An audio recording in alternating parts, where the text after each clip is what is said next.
White Fang by Jack London. Read by Phil Humphries. Part 5. The Tame. Chapter 1. The Long Trail. It was in the air. White Fang sensed coming calamity, even before there was tangible evidence of it. In vague ways, it was borne in upon him that a change was impending. He knew not how nor why, yet he got his feel of the oncoming event from the gods themselves. In ways subtler than they knew, they betrayed their intentions to the wolf-dog that haunted the cabin stoop, and that, though he never came inside the cabin, knew what went on inside their brains. "Listen to that, will you?" the dog-musher exclaimed at supper one night. Weedon Scott listened. Through the door came a low, anxious whine, like a sobbing under the breath that had just grown audible. Then came the long sniff, as White Fang reassured himself that his god was still inside and had not yet taken himself off in mysterious and solitary flight. "I do believe that wolf's onto you," the dog-musher said.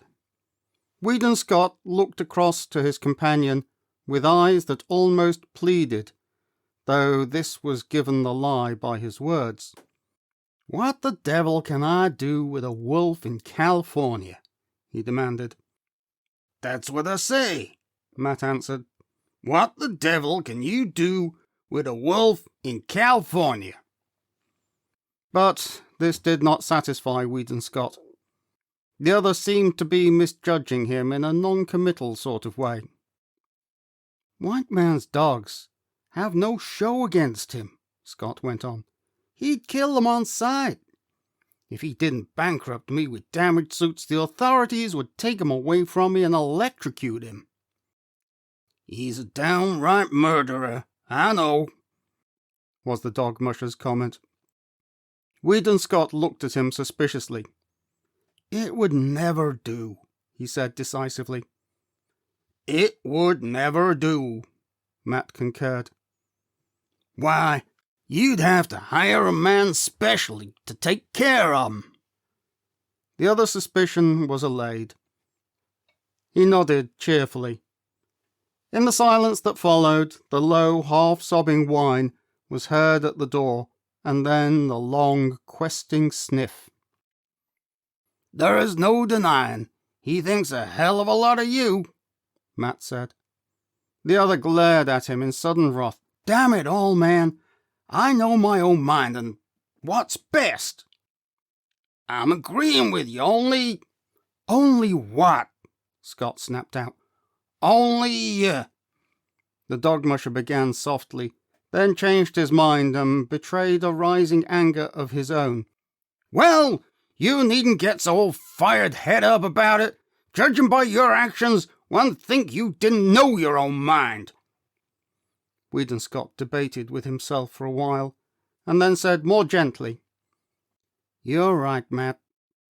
I don't know my own mind, and that's what's the trouble. Why, it would be rank ridiculousness for me to take that dog along," he broke out after another pause. "I'm agreeing with you," was Matt's answer, and again his employer was not quite satisfied with him. "But how in the name of the great Sardanapalus he knows you're going is what gets me," the dog-musher continued innocently. "It's beyond me, Matt," Scott answered with a mournful shake of his head. Then came the day when, through the open cabin door, White Fang saw the fatal grip on the floor and the love-master packing things into it. Also, there were comings and goings, and the erstwhile placid atmosphere of the cabin was vexed with strange perturbations and unrest. Here was indubitable evidence. White Fang had already scented it. He now reasoned it. His god was preparing for another flight. And since he had not taken him with him before, so, now, he could look to being left behind. That night he lifted the long wolf howl.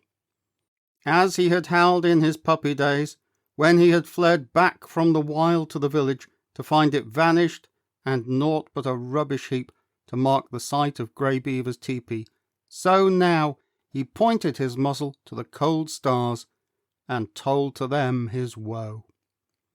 Inside the cabin the two men had just gone to bed. "He's off his food again," Matt remarked from his bunk.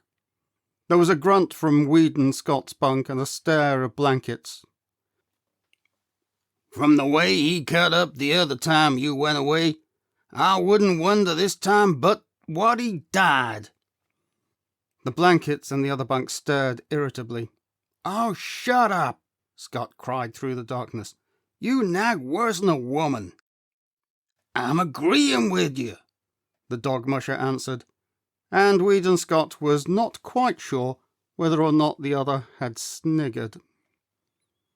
The next day, White Fang's anxiety and restlessness were even more pronounced. He dogged his master's heels whenever he left the cabin, and haunted the front stoop when he remained inside. Through the open door he could catch glimpses of the luggage on the floor. The grip had been joined by 2 large canvas bags and a box. Matt was rolling the master's blankets and fur robe inside a small tarpaulin. White Fang whined as he watched the operation. Later on, 2 Indians arrived. He watched them closely as they shouldered the luggage and were led off down the hill by Matt, who carried the bedding and the grip. But White Fang did not follow them. The master was still in the cabin. After a time Matt returned. The master came to the door and called White Fang inside. "You poor devil," he said gently, rubbing White Fang's ears and tapping his spine. "I'm hitting the trail, old man, where you cannot follow. Now, give me a growl. The last goodbye growl." But White Fang refused to growl. Instead, and after a wistful, searching look, he snuggled in, burying his head out of sight between the master's arm and body. "There she blows!" Matt cried. From the Yukon arose the hoarse bellowing of a river steamboat. "You've got to cut it short. Be sure and lock the front door, and I'll go out the back. Go on, get a move on." The 2 doors slammed at the same moment, and Weedon Scott waited for Matt to come round to the front. From inside the door came a low whining and sobbing. Then there were long, deep-drawn sniffs. "You must take good care of him, Matt," Scott said, as they started down the hill. "Ride and tell me how he gets on." "Sure," the dog musher answered. "But listen to that, will you?" Both men stopped. White Fang was howling as dogs howl when their masters lie dead. He was voicing an utter woe, his cry bursting upward in great heart-breaking rushes, dying down into a quivering misery, and bursting upward again with a rush upon rush of grief. The Aurora was the first steamboat of the year for the outside, and her decks were jammed with prosperous adventurers and broken gold-seekers, all equally as mad to get to the outside as they had been originally to get to the inside. Near the gangplank, Scott was shaking hands with Matt, who was preparing to go ashore. But Matt's hand went limp in the other's grasp as his gaze shot past and remained fixed on something behind him.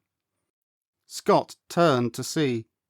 Sitting on the deck several feet away and watching wistfully was White Fang. The dog musher swore softly in awe-stricken accents. Scott could only look in wonder. "Did you lock the front door?" Matt demanded. The other nodded and asked, "How about the back?" You just bet I did, was the fervent reply. White Fang flattened his ears ingratiatingly, but remained where he was, making no attempt to approach. I'll have to take him ashore with me.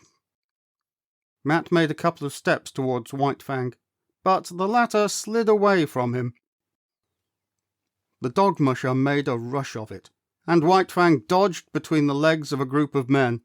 Ducking, turning, doubling, he slid about the deck, eluding the others' efforts to capture him. But when the Love Master spoke, White Fang came to him with prompt obedience. Won't come to the hand that's fed him all these months, the dog musher muttered resentfully. And you ain't never fed him after the first few days of getting acquainted. I'm blamed if I can see how he works out that you're the boss.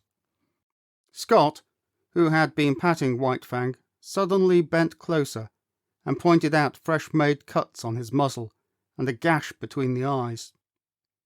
Matt bent over and passed his hand along White Fang's belly. We plumb forgot the window. He's all cut and gouged underneath. Must have butted clean through it, by gosh. But Weedon Scott was not listening. He was thinking rapidly. The Aurora's whistle hooted a final announcement of departure. Men were scurrying down the gangplank to the shore. Matt loosened the bandana from his own neck and started to put it around White Fang's. Scott grasped the dog musher's hand.